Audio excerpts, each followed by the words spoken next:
এ ফেরেশতা, এ জমিন, তোমরা যারা জমিন ধ্বংস করে দিতে চাও, আমি আল্লাহ দেখতেছি কেমন গুনাহ হইতেছে।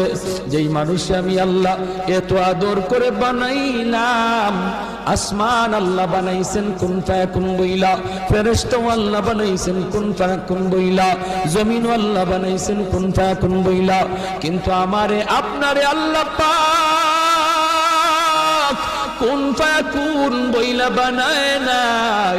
আমাকে আপনাকে যখন আল্লাহ বানাইছে, খালাকতু বিয়াদাইয়া, আল্লাহ বলে আমি আমার নিজের হাত দিয়া বান্দা বান্দিরে বানাইছি। কারণ এই চেহারার মধ্যে এত দামি কপাল, ওই কপাল দিয়া বান্দা আমার কুদরতি কদমে সাজদা দিবে। এই কপালটার এত দাম, এই কপাল কুন ফায়াকুন বললে হয় না, এই কপাল ফেরেশতাদের হাতে বানাইলেও হয় না, আমি আল্লাহ নিজের হাতে বানাইছি।